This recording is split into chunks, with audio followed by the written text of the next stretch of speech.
भगवान शंकर को यदि पाना है तो उसको कहीं ढूंढने नहीं जाना।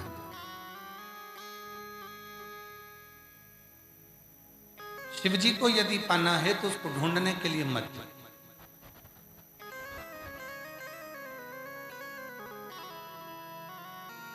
भगवान शंकर को ढूंढना नहीं है, भगवान शंकर को तो महसूस करना।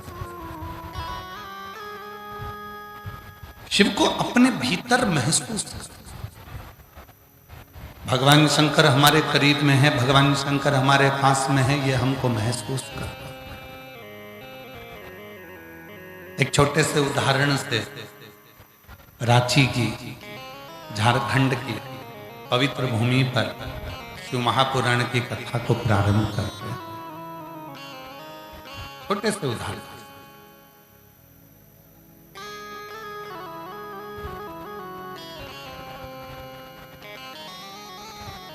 शिव को कहीं मत ढूंढो।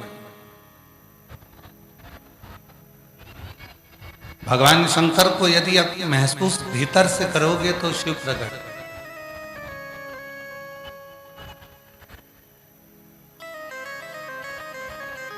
33 कोटि देवता में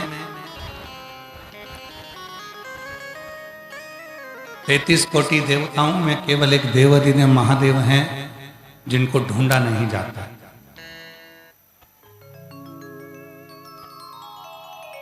कर रहे हैं वो लोग, साउंड लगाने में लगे हुए हैं।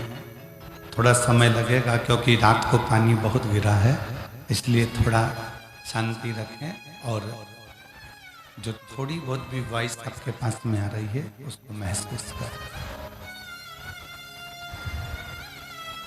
शिव कथा कर रही है,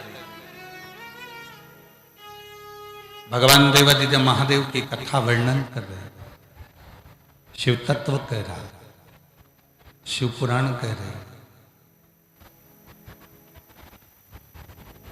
शिव को ढूंढना नहीं है। 33 कोटि देवता में केवल एक देवादिदेव महादेव ऐसे हैं जिनको ढूंढा नहीं जाता।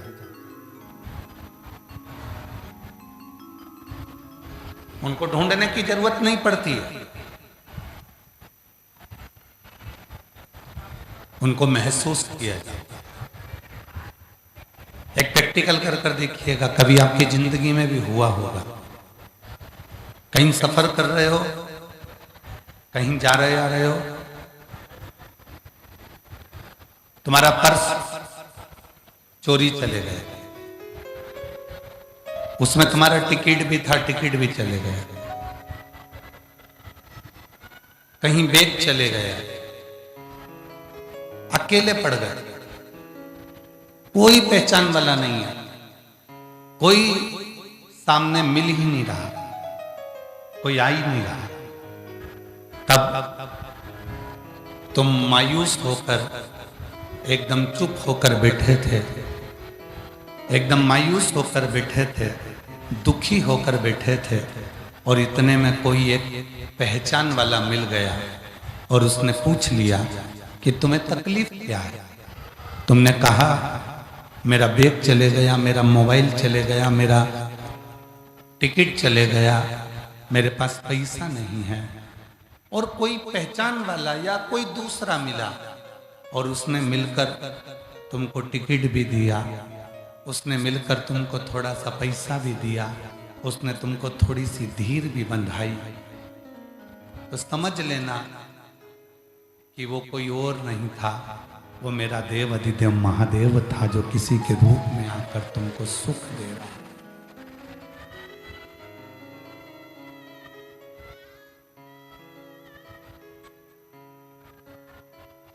वो कोई दूसरा नहीं हो सकता। अकाल मृत्यु वो मरे जो काम करे चंडाल, और काल उसका क्या बिगाड़े जो भक्त हो महा।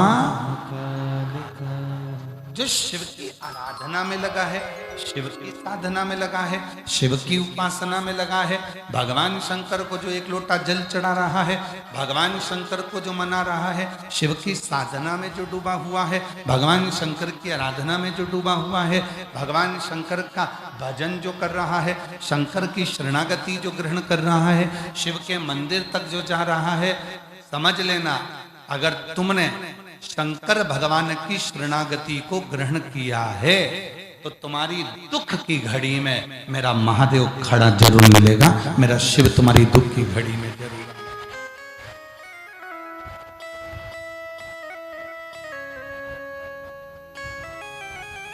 आएगा वो। अच्छा जीजी, और रांची वाली मेरी जितनी जीजी बैठी हैं और जितने मेरे जीजा जी बैठे हैं रांची के, और जितने मेरी बेटी बेटा बैठे हैं, जितने मेरे बुजुर्ग माँ बाप बैठे हैं, वो ईमानदारी से बोलना, इतना पानी रात को गिरा, इतनी आंधी तूफान गिरी, तुम ईमानदारी से बोलो, तुमको ये मालूम था कि आज की कथा होगी? मालूम था? मतलब तुम पक्के शंकर जी की छोरी हो, शंकर जी के पक्के बेटा बेटी हो, ये नहीं, तुम्हें ये महसूस था कि कुछ भी हो, अभी सियोर वाला बाबा आके मोबाइल पे बोला नहीं है कि कथा हो नहीं होगी, ऐसा कुछ आके बोला नहीं, मतलब कथा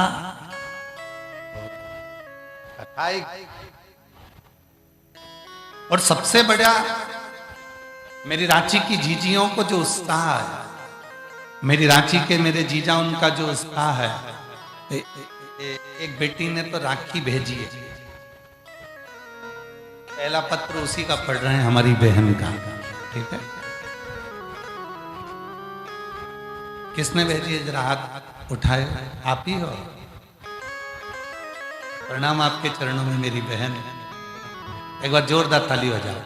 सबसे पहला पत्र है, रक्षाबंधन का रक्षा सूत्र भेजा है। आजा, मेरा नाम मंगला भूषण है, मेरे पति का नाम राकेश कुमार है, मैं कुंदाग ऋषभ नगर रांची की हूँ, मेरा मोबाइल नंबर ये है। सबसे पहले तो मैं रांची आने के लिए हम सभी रांची वासियों की तरफ से बहुत बहुत धन्यवाद और प्रणाम, साथ में श्री शिवाय श्री शिवाला समिति के सभी सदस्यों को धन्यवाद, जिन्होंने आपकी कथा का आयोजन करवाया।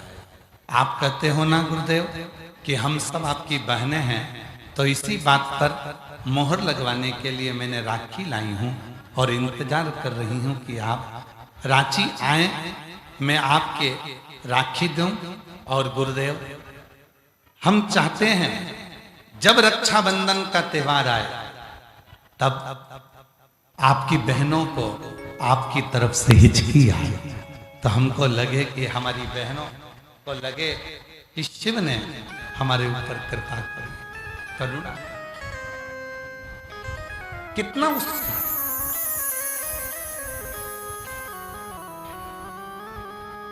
कितना कितना उत्साह शिव के प्रति, भगवान शंकर की कथा के प्रति, कितना कितना। महाराज,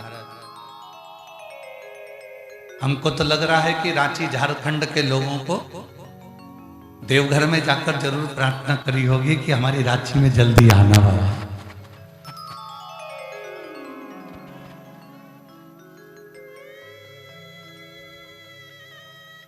और शंभु शरण पड़ी मांगो घड़ी घड़ी दुख का तो दया करी, हम तो खुश हो जा।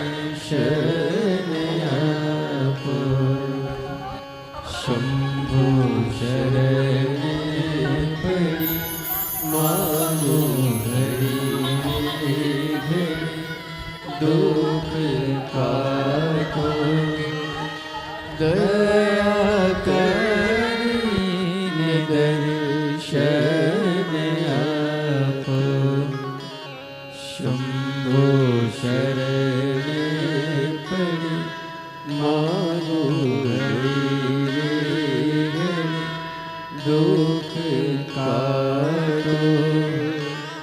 दया करी निदर्शन आपो शंभु शरण परि मांगो घड़ी रे घड़ी दुख काटो दया करी निदर्शन आपो।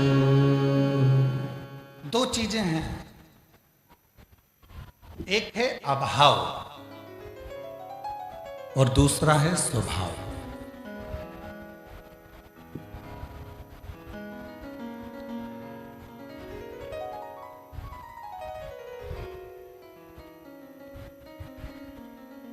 अभाव है तो उसका कोई ना कोई हल निकल सकता है। धन का अभाव है, एक ना एक दिन धन तुम्हारे पास आए। भूमि का अभाव है, एक ना एक दिन भूमि तुम्हारे पास आए। संतान का अभाव है, एक दिन संतान भी तुम्हारे यहां जरूर आए। एक है अभाव, दूसरा है स्वभाव। अभाव एक ना एक दिन समाप्त हो सकता है, पर स्वभाव जो व्यक्ति की सबसे बड़ी पूंजी है, स्वभाव जो व्यक्ति के जीवन का सबसे बड़ा धन है, आज के व्यक्ति के पास में स्वभाव की बहुत कमी है। स्वभाव, कई माताएं अपने अपने पतियों से भी कह देती हैं तुम्हें नौकरी नहीं करना, कोई बात नहीं, धन का अभाव है चलेगा, घर में पैसा नहीं आ रहा, कोई बात नहीं, पैसे का अभाव है चलेगा। पर पत्नियां कई बार अपने पतियों से कह देती हैं धन का अभाव चलेगा, पर निवेदन है तुम अपने स्वभाव का अभाव मत करो। क्यों चिड़चिड़ करना? धन नहीं आ रहा ना चलेगा, पैसा नहीं आ रहा ना चलेगा, वैभव नहीं आ रहा ना चलेगा, पर अपने स्वभाव का अभाव मत। स्वभाव को चिड़चिड़ा मत करिए, स्वभाव को गुस्सेला मत करिए। भगवान शंकर को पाने के लिए दुनिया के लोग कहते हैं कि धन की जरूरत पड़ती है, हमारे पास में धन नहीं है, हमारे पास में धन का अभाव है। कोई कहता है हमारे पास में यहाँ बैठने का अभाव है, कोई कहता है हमारे पास में संपदा का अभाव है, कोई कहता है कि हमारे पास में इसका अभाव है, हमारे पास में बेलपत्री का अभाव है, हमारे पास में चावल के दाने का अभाव है, हमारे पास में ये अभाव है। पर शिव महापुराण की कथा कहती है, भगवान शंकर का चरित्र कहता है कि मेरे शंकर भगवान, मेरे उघड़दानी, मेरे शंभु धन के अभाव से नहीं, मेरे शंकर भगवान आपके स्वभाव से प्राप्त होते हैं। आपका स्वभाव क्या है?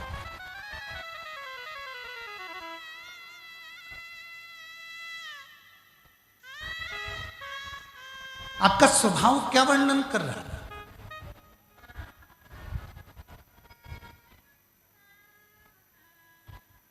आपका स्वभाव क्या बोल रहा है? कल रात्रि को हम बरसते हुए पानी में यहां पहुंचे, खूब पानी गिर रहा था। जहां रोड पे से हम आ रहे थे तो पंजे पंजे पानी, गाड़ी के टायरों में पानी इतना था, इतना पानी गिर रहा। हमको लगा कि इतनी रात्रि का समय है, पानी इतना गिर रहा है, इतनी रात को जगह मिलेगा, कहाँ जाएंगे, कैसा होगा। पर श्री शिवाला सेवा समिति के सदस्य बरसते पानी में बिना छाता लगाए और धड़धड़ाती हुई बिजली कड़कने में भी वो रोड पर खड़े होकर इंतजार करते रहे कि गुरुजी आने वाले हैं और उनको लेकर चल। साधु था यार, साधु।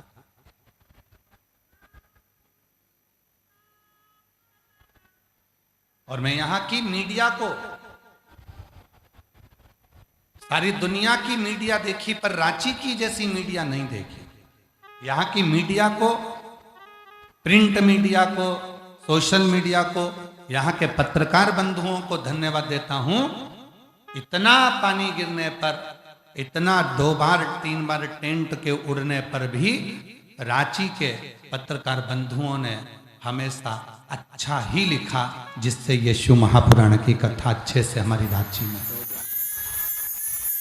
मैं यहाँ की प्रिंट मीडिया को, यहाँ के पत्रकारों को, यहाँ की सोशल मीडिया को, यहाँ के एक एक मीडिया कर्मियों को, यहाँ के यूट्यूबरों को धन्यवाद देता हूँ। ऐसे यूट्यूबर, आपने अपनी माता की गोद को सम्मानित करा कि इतनी सारी मेरी जीजियां, इतने सारे लोग शिव भक्त इस कथा का इंतजार कर रहे हैं और कैसे भी कथा रांची में हो जाए। कैसे मैं धन्यवाद देता हूं यहाँ। शिव भक्ति में क्या चाहिए? शंकर भगवान को तुम्हारे धन का अभाव है, कोई बात नहीं। तुम्हारे पास चढ़ाने के लिए चावल का दाना भी नहीं है, कोई बात नहीं। बेलपत्र भी नहीं है, कोई बात नहीं। तुम्हारे पास कुछ भी नहीं है भगवान को देने के लिए।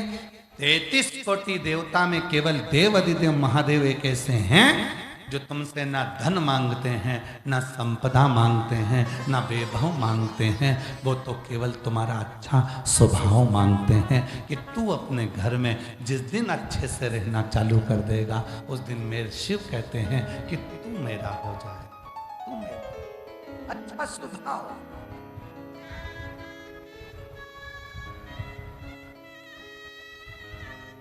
और हम अपना अच्छा स्वभाव कहां बनाते हैं?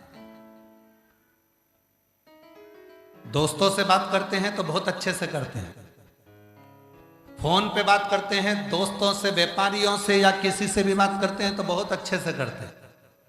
और जो पत्नी का फोन आया और जो बात करी, ऐसा लगता है कि 2-4 हथगोले बम फोड़ दिया। ऐसा लगता है कि 2-4 हथगोले फोड़, बात करते करते ही झगड़ा। सुनो,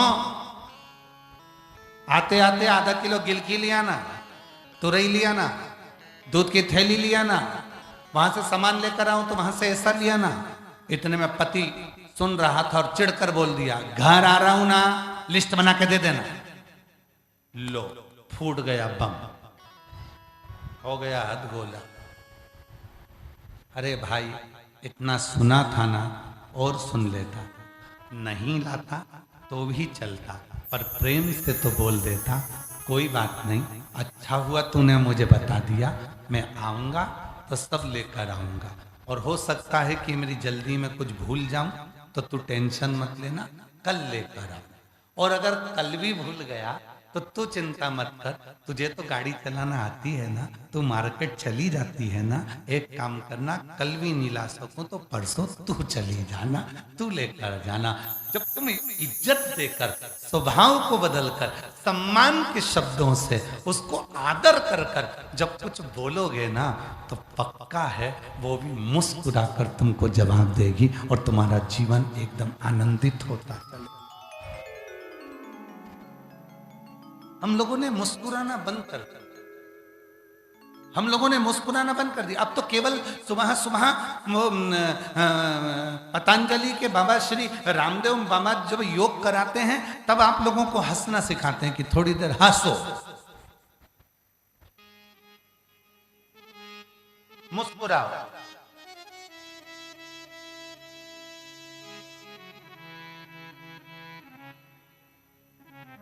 और क्या करे भारत का संत, और क्या करे भारत का साधु? वो आपको मुस्कुराना तो सिखा रहा है, हंसना तो सिखा रहा है कि अभी हंसो, मुस्कुराओ, ये जीवन मिला है। मेरे शंकर भगवान के प्रत्येक स्वरूप का दर्शन करिए, मेरे शिव जी के प्रत्येक स्वरूप का दर्शन करिए। शायद 33 कोटि देवता में किसी देवी ने जितने क्वेश्चन नहीं करे, 33 कोटि देवता में किसी देवी ने अपने पति से कितने प्रश्न नहीं करे, उससे 1000 गुना ज्यादा प्रश्न भगवान शंकर की पार्वती जी ने, माता सती ने, उमा ने, कात्यायनी ने, कुष्मांडा ने, स्कंदा ने, माता पार्वती जी ने अपने पति से रोज हजारों प्रश्न करे हैं और उस प्रश्न का उत्तर स्वयं शिव ने मुस्कुरा कर दिया।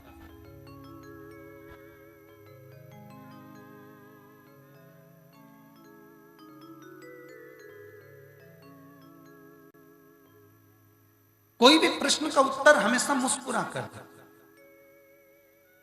हजारों प्रश्न माता पार्वती जी ने करे और शिव जी ने सारे प्रश्नों का उत्तर मुस्कुरा कर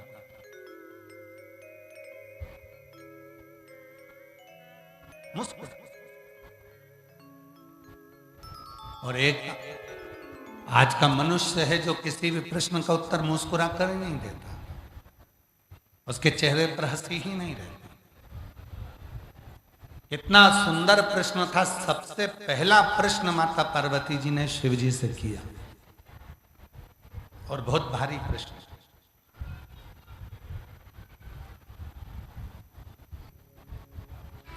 पार्वती जी ने शंकर भगवान से एक प्रश्न किया, हीन और दीन ये दो शब्द,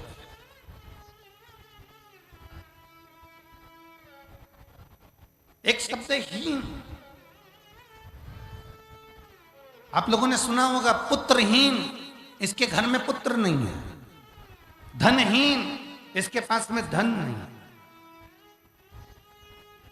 संपदाहीन, इसके पास में संपदा नहीं। वैभवहीन, इसके पास में वैभव नहीं। धनहीन, मकानहीन हो सकते हो, बंगलाहीन हो सकते हो, दुकानहीन हो सकते हो। दुकान नहीं है, बंगला नहीं है। दो शब्द माता पार्वती जी ने शिव जी से प्रश्न करा, एक है हीन, दूसरा है दीन। पुत्रहीन मतलब पुत्र नहीं है, संतानहीन मतलब संतान नहीं है, धनहीन मतलब धन नहीं, वैभवहीन मतलब वैभव नहीं। तो पार्वती जी ने एक प्रश्न करा कि हीन और दीन ये दो शब्द हैं, इन दो शब्दों में आप मुझे ये समझाएं कि सबसे प्रबल शब्द कौन सा? सबसे प्रबल शब्द। शिव जी ने पार्वती जी से कहा, भगवान शंकर मां पार्वती जी से बोले, एक शब्द है हीन, पुत्रहीन, धनहीन, वैभवहीन, मेरे पास में ये कुछ भी नहीं। तो शंकर भगवान मुस्कुराकर उत्तर देते हैं पार्वती को, सुनो पार्वती, दो शब्द हैं, एक हीन मतलब नहीं है और दूसरा है दीन। दीन का मतलब होता है कि मेरी शरणागति ग्रहण कर लेना। पार्वती, जो मेरे मंदिर में आकर, मेरे शिवालय में आकर एक लोटा जल जो समर्पित करता है, पार्वती मैं उसको दीन जानकर उसके दुखों को अपना बना लेता हूं और उसको जिंदगी में कभी हीन नहीं होने देता, उसकी जिंदगी को मैं संपदा वाला, उसको मैं कभी जिंदगी में फिर हीन नहीं होने देता, फिर मैं देना चालू करता। एक पत्र है, अच्छा है, देखिए, रिया ओझा जमशेदपुर टाटानगर से आई हैं। कहीं बैठी हो तो हाथ हिला सकती हैं। रिया ओझा कहीं बैठी हैं तो हाथ हिलाएं। रिया ओझा अगर कहीं बैठी हो तो हाथ हिला सकती हैं। रिया ओझा, और अगर कहीं बैठी हो तो आ सकती हैं बेलपत्र लेने के लिए। रिया ओझा जमशेदपुर टाटानगर से हैं। मेरा मोबाइल नंबर ये है, गुरुदेव, एलईडी पर पत्र चल रहा है, हाँ ठीक। गुरुदेव, मैं बाबा का कृपा का क्या बखान करूं। बाबा ने तो मेरे असंभव काम को भी संभव कर दिखाया। गुरुदेव, मेरी शादी को 5 साल हो गया था। डॉक्टर ने बोल दिया था तुम कभी मां नहीं बन पाओगी। फिर मैं जमशेदपुर में जब शिव महापुराण की कथा हुई, तब मैं किसी के कहने पर कथा के पंडाल में पहुंच गई और कथा सुनने के लिए बैठ गई। वहां पर जितनी मेरी बहनें आई थी, सब एक ही बात कर रही थी कि तू चिंता मत कर, कथा सुनकर जब यहां से जाए तो यहां की मिट्टी को अपने पेट पर, गर्भ पर लगाकर जाना, बाबा तुझे औलाद जरूर देगा। गुरुदेव, 7 दिन पंडाल में बैठकर कथा सुनी। बाबा की ऐसी कृपा हुई कि अगले 3 महीने के बाद पता चला कि मैं मां बनने वाली हूं। और बाबा की कृपा से 18/11/2024 को मेरे घर में बेटे ने जन्म लिया। अब मैं बाबा को प्रणाम करने के लिए यहाँ आई हूँ।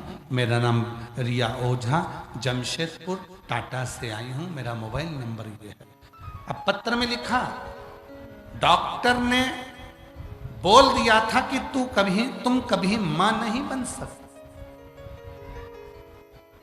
तुम कभी मां नहीं बन सकती, ये डॉक्टर बोल दिया। विश्वास, भरोसा, दृढ़ता। शिव महापुराण की कथा में पार्वती जी ने पहला प्रश्न यही किया कि हीन में और दीन में क्या अंतर है। शिव जी कहते हैं हीन, कोई पुत्रहीन हो सकता है, कोई संतानहीन हो सकता है, कोई धनहीन हो सकता है, कोई वैभवहीन हो सकता है। उनके पास में वैभव नहीं होगा, धन नहीं होगा, संतान नहीं होगी। पर पार्वती जो मेरे शिवालय में आकर 1 लोटा जल चढ़ाना प्रारंभ करते हैं, जो मुझे भजना प्रारंभ करते हैं, फिर वो मैं उसको दीन समझने लगता हूं। दीन का मतलब होता है मेरा अपना। दीन का मतलब होता है जिसने सर्वस्व मुझ पर छोड़ दिया हो। पार्वती फिर वो दीन में उसको जानकर किसी भी तरह से उसको हीन नहीं रहने देता। फिर उसको जो दुख होता है, उस दुख को मैं समाप्त कर कर रहता हूँ और उसकी गोदी भर कर रहता हूँ। ये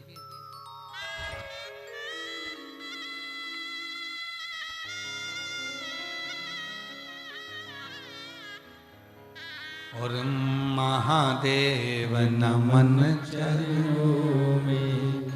जितनों को भी आता है सब बोलो। शिव महापुराण की कथा में आए हो, चुप नहीं रहना है। जहां भजन की लाइन आए उस लाइन को साथ में गुनगुनाओ, क्योंकि ये केवल भजन नहीं है, उस भोले बाबा से प्रार्थना है, कुबरेश्वर धाम वाले बाबा से प्रार्थना है, उस देवघर वाले मेरे बाबा से प्रार्थना है, सुरेश्वर महादेव से प्रार्थना है, गंगेश्वर महादेव से प्रार्थना है। उनसे महादेव नमन चरणों में स्वीकार कीजिए, सबका किया है मेरा भी उद्धार कीजिए, उद्धार कीजिए। एक कुंडधारी, हे त्रिशूलधारी, हे त्रिपुंडधारी, बाबा को नमन करो, प्रणाम। हे त्रिशूलधारी, जोरदार ताली बजाओ बेटी के लिए। बाबा जी रीचा ओझा, डॉक्टर ने मना कर दिया था कि संतान नहीं होगी, और बाबा की कृपा से जमशेदपुर में कथा सुनने के लिए चली गई। 7 दिन पंडाल में रहकर कथा सुनकर वहां की मिट्टी को गर्व से लगाती, और बाबा की कृपा से संत रोते नहीं, अब तो खुश हो जाते। शरणों में तेरे बाबा जी पावन है चारों। आंसू पोंछ के जाओ, आंसू पोंछ कर, आंसू पोंछ, अच्छा खुश खुश होकर जाओ। फिर दिया ना पूजे देव नमन चरणों में स्वीकार कीजिए। सबका किया है मेरा भी उद्धार कीजिए, उद्धार कीजिए। है त्रिपुंडधारी, है त्रिशूलधारी, है त्रिपुंडधारी, है त्रिशूलधारी। चरणों में तेरे बाबा जी पावन है चारों धाम। चरणों में तेरे बाबा जी पावन है चारों धाम। तेरी देव करते वंदना, पूजे सीतारा।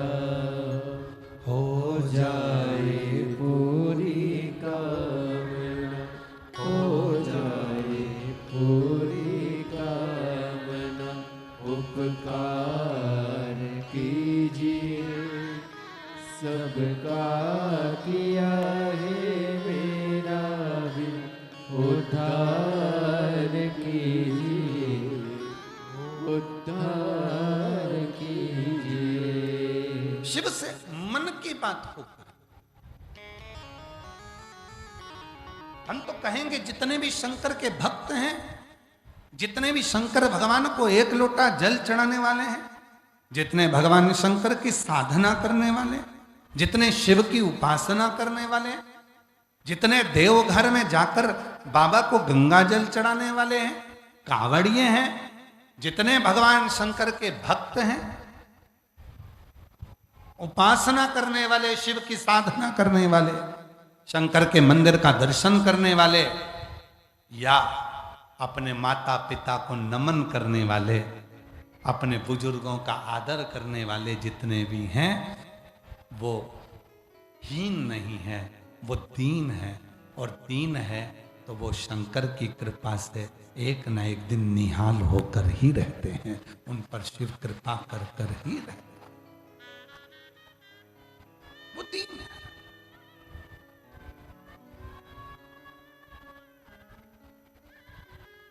कितनी सुंदर बात कही। देवराज नाम का ब्राह्मण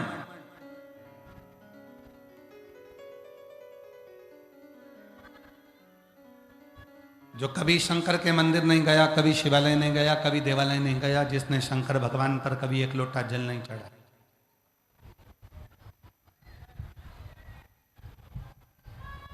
जिसने भगवान शंकर की कभी साधना नहीं करी,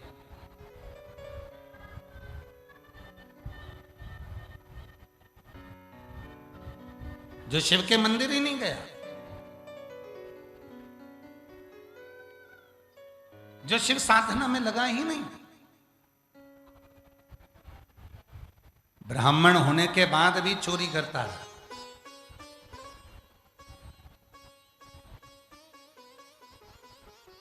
और एक दिन चोरी का धन लेकर आ रहा था। बहुत उसकी पत्नी जो थी, उसके बच्चे जो थे, वो सब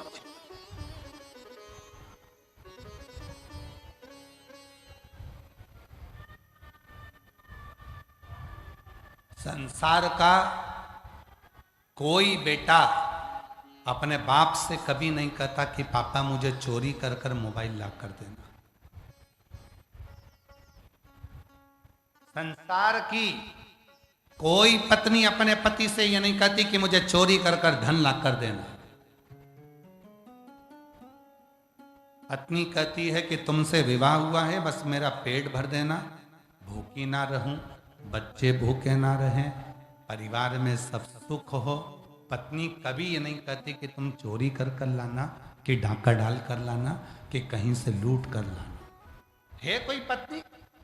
कभी सुना है तुमने कि किसी पत्नी ने अपने पति से कहा है कि चोरी कर कर लेकर आओ, डाका डाल कर लेकर आओ? बच्चों ने कहा हो कि पापा मुझे अच्छे स्कूल में पढ़ाना है तो मुझे तुम चोरी कर कर लेके आना, डाका डाल कर लेकर आना? ना कभी कोई बच्चे अपने पिता से कहते हैं कि चोरी करो, और ना कोई पत्नी अपने पति से कहती है कि चोरी करो। क्यों? क्योंकि उसको मालूम है व्यक्ति को अपने कर्म का दंड भोगना पड़ेगा, उसको मालूम है।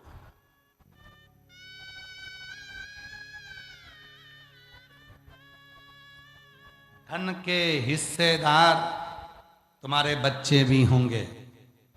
जो धन तुम कमा कर लाए हो उसके हिस्सेदार तुम्हारे बच्चे भी होंगे। धन के हिस्सेदार तुम्हारी पत्नी भी होगी, धन के हिस्सेदार तुम्हारी माता भी होगी, धन के हिस्सेदार तुम्हारे भाई भी होंगे, धन के हिस्सेदार तुम्हारे परिवार वाले होंगे, पर तुम्हारे कर्म के हिस्सेदार कोई नहीं होगा। अगर तुमने गलत तरीके से कमाया है तो उसका भोग तो तुमको भोगना पड़ेगा। तब मरने के बाद जब यमलोक जाओगे तो यमराज कहेगा कि तुझे भोगना है, तो तुम कहोगे मैंने तो अपनी पत्नी के लिए चुराया था, मैंने तो अपनी पत्नी के लिए गलत काम किया था, मैंने अपने बच्चों को पढ़ाने के लिए गलत काम किया था।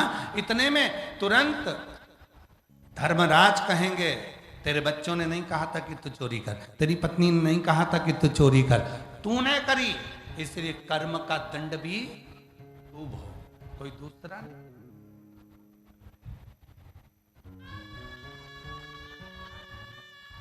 मत बुरे कर्म कर बंदे वरना पछताएगा, भगवान की आंखों से तू बच नहीं पाएगा, तू बच नहीं पाएगा। अरे ओ अज्ञानी मत कर नादानी तुम्हारे कर्म का भोग तुम्हें भोगना है, तुम्हारे कर्म का दंड तुमको पाना है, तुम्हारे कर्म का भोग तुमको देखना है, कोई दूसरा नहीं भोगेगा, तुमको भोगना है। हम फिर निवेदन करें, अपने को छींक आई है तो छींकना अपने को पड़ेगा, अपने को खांसी आई है तो खांसना अपने को पड़ेगा, अपने को पेट में दर्द हुआ है तो दवाई अपने को खाना पड़ेगी, और अपने किए गए कर्म का भोग भी अपन को ही भोगना पड़ेगा, कोई दूसरा नहीं भोगे।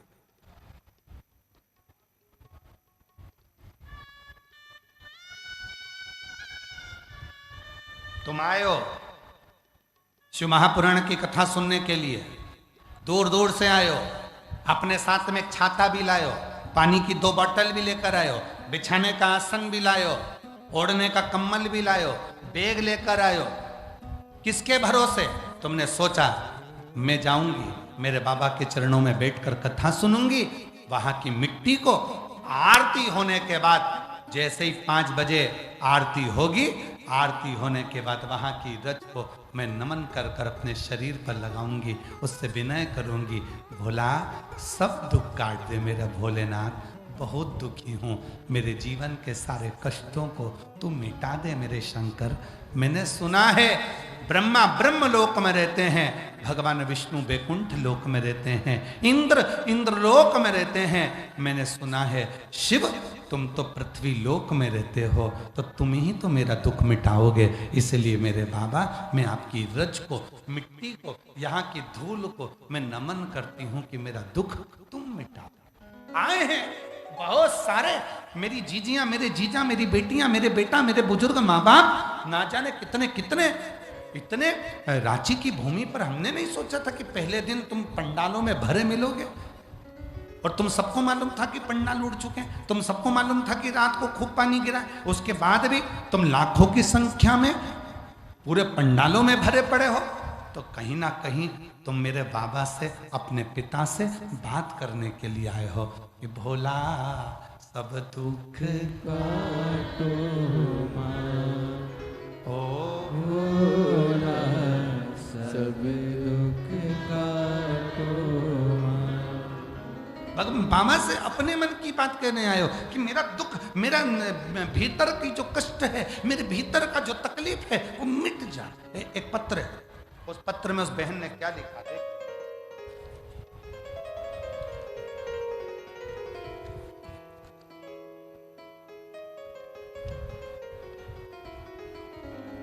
राजकुमार प्रजापति, सविता देवी प्रजापति, पता मुकुंदगंज, हजारीबाग, मोबाइल नंबर ये है। मैं मुकुंदगंज हजारीबाग से आई हूँ। कहीं बैठी हो तो हाथ हिला सकती हैं। मुकुंदगंज हजारीबाग से हैं राजकुमारी प्रजापति, सविता देवी प्रजापति। हाथ हिलाइए, आप ही हैं? ऐसा हाथ हिला दो एक बार। हाँ, आ जाइए, आ जाओ। एक बार वापिस हाथ हिला दीजिए, एलईडी के पास में है। हाँ, एक बार वापिस हाथ हिला, फिर से हाथ हिलाओ एक बार। हाँ ठीक है, आ जाइए। राजकुमार प्रजापति, सविता देवी प्रजापति, पता है मुकुंदगंज हजारीबाग। मेरा मोबाइल नंबर ये है। 2022 से आपकी कथा सुन रही हूँ। एक लोटे जल का क्या बखान करूं। मेरा बेटे की उम्र 17 साल है। मेरा बेटा पिछले 3 सालों से एक तबीयत खराब हो चुकी। रांची के बड़े बड़े डॉक्टरों को दिखा दिया, फिर भी बीमारी का कोई पता नहीं चल पा रहा। सभी डॉक्टर बोलते हैं कि जिंदगी भर दवाई चलेगी, ये ठीक नहीं हो सकता। बड़ी कष्ट में हूं गुरुजी। तब कथा में पशुपति व्रत के बारे में सुना था। मेरा पहला पंडाल, मैंने ये सुना कि पंडाल में बैठकर कथा सुनो और वहां की मिट्टी को नमन करो। आप कहते हो कि डॉक्टर शंकर का एक रूप होते हैं, तो डॉक्टर को हम शंकर भगवान मानते हैं, क्योंकि आप ही तो कथा में कहते हो कि डॉक्टर शंकर हैं, शिव हैं। हम डॉक्टर को शिव मानते हैं। आप कहते हो कि डॉक्टर का इलाज कराओ, हम डॉक्टर का इलाज भी करवाते हैं। साथ में आप कहते हो डॉक्टर का इलाज कराओ, डॉक्टर जो दवाई दे उसको कुंदकेश्वर महादेव के नाम से खाओ और पंडाल में बैठकर वहां की मिट्टी को नमन कर कर शरीर पर लगाओ। हम कथा के पंडाल में देवघर पहुंच गए। देवघर कथा सुनी, अपने बेटे को भी लेकर गई, वहां कथा सुनाई, वहां की मिट्टी को शरीर पर लगाया। गुरुदेव 3 साल से बेटे को दवाई चल रही थी और डॉक्टर ने कहा था वो दवा बंद नहीं होगी। 10,000 रुपए की दवा आती थी जो कि 15 दिन चलती, 15 दिन बाद फिर 10,000 की दवा आती। मेरे बेटे को ना जाने क्या हुआ। गुरुदेव जब से देवघर की कथा सुनकर आए, वहां की मिट्टी को अपने बेटे के शरीर पर लगाए, तब से 10 रुपए की दवा भी मेरे बेटे को देना नहीं पड़ती। अब मेरा बेटा पूर्ण तरह से ठीक हो गया। मैं बाबा को यहाँ नमन करने के लिए आई हूँ, शिव को प्रणाम करने के।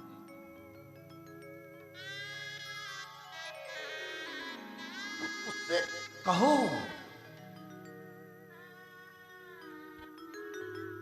जितनी मेरी जीजी आई, जितने मेरे जीजा आए, जितने मेरी बेटियां, बेटा, मेरे बुजुर्ग माँ बाप, तुम जितने बैठे हो, आज अपने आप को धन्यवाद कहना, शिव जी को धन्यवाद देना और ये शिवाला सेवा समिति को धन्यवाद देना कि आज तुमने हमारी जिंदगी को सार्थक कर दिया।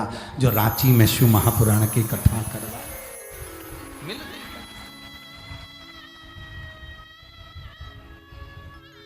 साधुता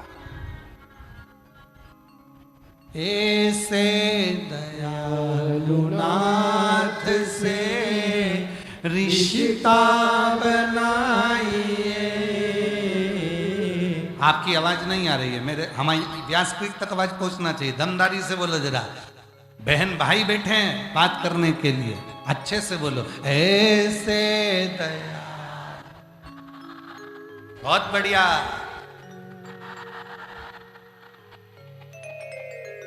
मिलता रहेगा आपको जो कुछ भी चाहिए,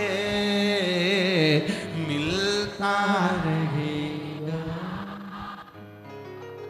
जो कुछ। ऐसा करिश्मा होगा जो हुआ कभी नहीं, ऐसा करिश्मा होगा जो हुआ कभी नहीं। मांगा है भोलेनाथ से वरदान एक, मांगा है भोलेनाथ। बोलो बोलो। तेरी कृपा बनी रहे जब तक है जिंदगी, तेरी कृपा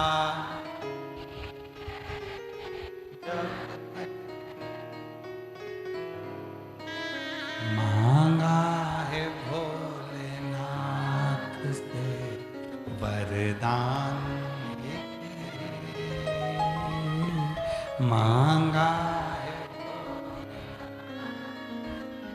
वरदान। सार्थक जिंदगी तब है जब तुम भगवान शिव की शरणागति ग्रहण कर लो। और जिस दिन तुम दीन हो गए, जिस दिन तुम परमात्मा के हो गए, जिस दिन तुमने सोच लिया मेरा संपूर्ण जीवन जो कुछ भी है वो शिव का है, समझ लेना उस दिन तुम दीन हुए। दीन तो हो गए, अब तुम हीन नहीं रहोगे। तुम्हारे यहाँ ना संपदा की कमी होगी, ना वंश की कमी होगी, ना वैभव की कमी होगी, ना कोई तकलीफ। जो दीन हो गया, जो भगवान का हो गया, जो शिव की शरणागति का हो गया, जो शंकर भगवान का हो गया, फिर जो दीन बन जाता है, परमात्मा का हो जाता है, फिर वो हीन नहीं रहता है। फिर उसे शिव सब कुछ दे देते, सब कुछ।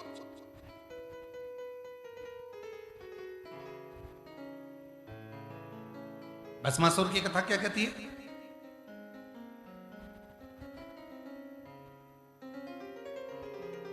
सुन लिया था भस्मासुर ने शिव जी की आराधना करना है। धर्म पत्नी ने कह दिया भस्मासुर को, जो देते हैं शंकर भगवान देते हैं।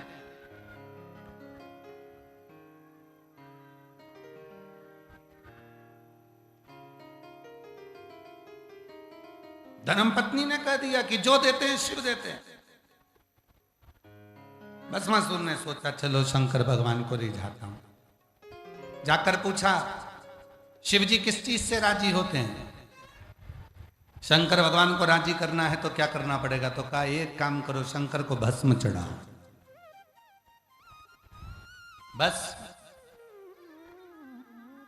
भस्मासुर ने शंकर भगवान को भस्म चढ़ाना प्रारंभ करी। एक नियम लिया, रोज ताजी मुर्दा की भस्म शिव को चढ़ाऊंगा। शमशान की भस्म लाता, चढ़ा देता। 1-2 साल निकल गए चढ़ाते चढ़ाते। एक दिन ऐसा हुआ कि शमशान में कोई मुर्दा ही नहीं आया। अब भस्म किसकी लूं? टेंशन में हो गया। घर गया, भोजन नहीं किया। पत्नी ने पूछा तुम भोजन क्यों नहीं करते?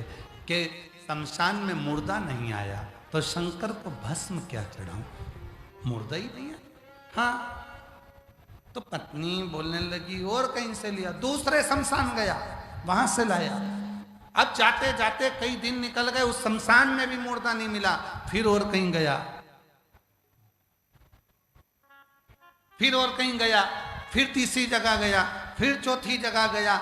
हर जगह घूम घूम कर थक गया, पर भस्म उसको मिलना खत्म हो गई। अब पत्नी ने कहा क्या करोगे? तब पत्नी से पति ने कहा तू बता क्या करूं? तो कहा शिव जी से जाकर वर मांगो कि मुझे ऐसा वर दे दो कि मेरी खुद की भस्म की फैक्ट्री चालू करवा दो। भस्म की फैक्ट्री? हाँ, कब तक ढूंढोगे भस्म? भस्मासुर गया भगवान भोलेनाथ जी के पास। बाबा प्रसन्न हो गए, मांग क्या चाहिए? मेरी खुद की फैक्ट्री चालू करवाओ। शिव जी ने कहा क्या चाहिए? कि भस्म की फैक्ट्री। शिव जी बोले ऐसी कौन सी फैक्ट्री होती है जिसमें भस्म तैयार होती है? भस्मासुर ने कहा मुझे ऐसा वर दे दो, मैं जिस पे हाथ रखूं वही भस्म, जैसे ही भस्म होगा ताजी ताजी भस्म लाके तुम्हें चढ़ा दूं। शंकर भगवान ने बोला तो चतुर है, इसकी खुद की फैक्ट्री हो जाएगी तो फिर इसको टेंशन भी नहीं रहेगी। जा, तुझे वर देता हूं, जिस पे हाथ रखेगा वही भस्म। दौड़कर घर गया, धर्मपत्नी से कहा मेरी खुद की फैक्ट्री चालू हो गई, जिस पे हाथ रखूंगा वो भस्म हो जाए। पति ने कहा पत्नी से पहली बार तू मेरी पत्नी ऐसी है जिसने मुझे शंकर जी से वर दिलवा दिया। आज मेरा मन कर रहा है तुझे गले लगाने का। पत्नी भाग गई। पत्नी ने कहा छूना नहीं, हाथ मत लगाना, छूना नहीं। पति बोला कि तू मेरी पत्नी है, मैं तुझे छू सकता हूं? नहीं नहीं, छूना नहीं, मुझे मत छू।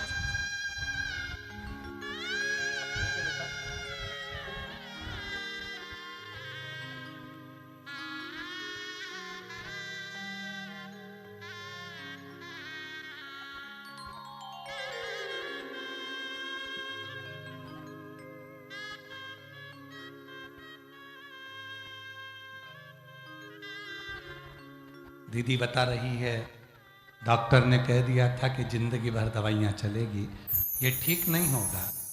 देवघर लेकर आ गई थी, देवघर के एक पंडाल में बैठकर कथा सुनकर वहीं की मिट्टी को लगाना।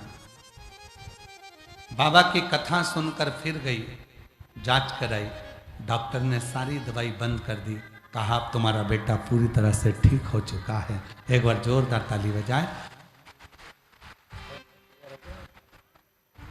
अभी 10वीं में भी अच्छे नंबर से पास हो गया है, एक बार जोरदार ताली बजाकर साथ। पत्नी ने कहा मुझे छूना नहीं, भस्मासुर करता। पत्नी कह रही है छूना नहीं मुझे, पत्नी भागी। पति ने कहा क्यों ना छू? पत्नी कहती है नहीं, मैं जानती हूं शंकर भगवान को, मैं शंकर भगवान को जानती हूं,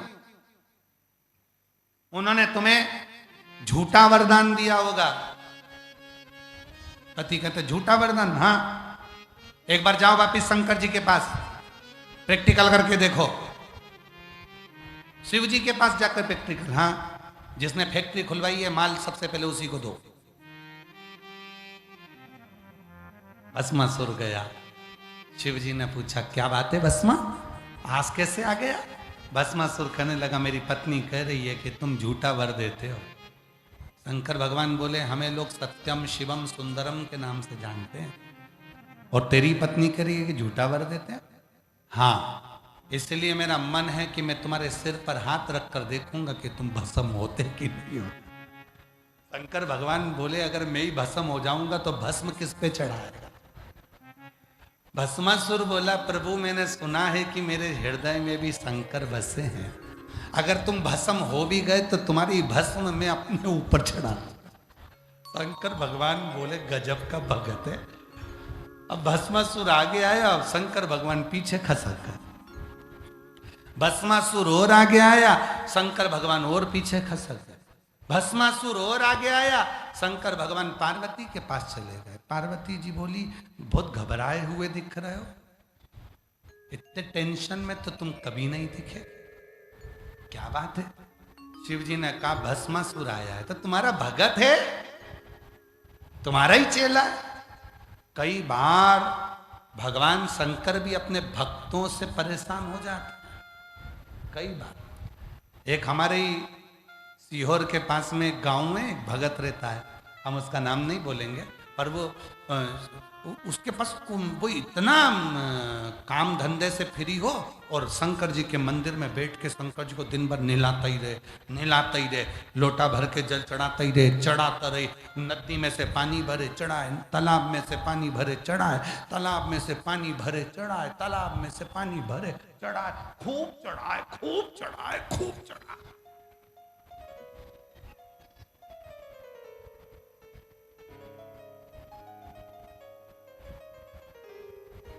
अब एक दिन वो बीमार पड़ गया, सूचना आई कि गुरुजी वो शंकर जी का बहुत बड़ा भगत है और अपने सीहोर के पास में रहता है, और वो बीमार पड़ गया। वो तो जल चढ़ाता था, इतना जल चढ़ाता था, वो तो इतना जल चढ़ाता था, वो तो कम से कम 100 150 बाल्टी पानी शंकर जी को चढ़ा देता था, और कभी कभी तो सावन के महीने में 2-2 हजार बाल्टी शिव जी को चढ़ा देता। अच्छा, गए, सूचना मिली, हम व्यस्त थे तो हमने कहा उसी को लिया आना, उसको ला। हमने कहा भाई भगवान शंकर की आराधना करो, साधना करो, मना नहीं। शिव जी को 1 लोटा जल चढ़ाओ, मना नहीं, पर तुम तो सोचो कि हजार बाल्टी जल चढ़ाऊंगा और शंकर जी मुझ पर प्रसन्न हो जाए, कभी नहीं हो सकता। शिव की कथा कहती है एक बेल पत्र चढ़ाकर भी लोग मुझे प्रसन्न कर सकते हैं, और एक बार मेरे मंदिर में 3 बार ताली बजाकर भी लोग मुझे प्रसन्न कर सकते हैं। मुझे ढेर सारे जल की जरूरत नहीं पड़ती। ढेर सारे। कई लोगों की हमने कांवड़ यात्रा में देखी है, और आप तो रांची के रहने वाले हो, तो आप लोगों ने भी कांवड़ यात्रा देखी होगी। कई कांवड़िया कांवड़ उठाते हैं, 100 लीटर जल, 15 लीटर जल, 25 लीटर गंगा जल, एक पलड़े में 15 लीटर, एक पलड़े में 15 लीटर, 51 लीटर, 101 लीटर, 150 लीटर जल कंधे पे लेकर चलते हैं। कौन सी पुराण में लिखा कि 100 लीटर जल लेकर चलो? कौन सी पुराण में लिखा कि 51 लीटर लेकर चलो? शिव पुराण में तो परशुराम जी का चरित्र शंकर की कथा कहती है कि एक कड़ुए कलश में थोड़ा सा भी जल यदि है और तुमने ले जाकर शिव को समर्पित करा है, तो वो हजारों लीटर गंगा जल के बराबर। और जाने दो, शिव पुराण में काम, लिंग पुराण के अंतर्गत, नर्मदा पुराण के अंतर्गत, कूर्म के अंतर्गत, विष्णु पुराण के अंतर्गत, वराह पुराण के अंतर्गत, पुराण, शिव महापुराण, स्कंद पुराण के काशी खंड में भी मिलता है। नथुआ नाम का एक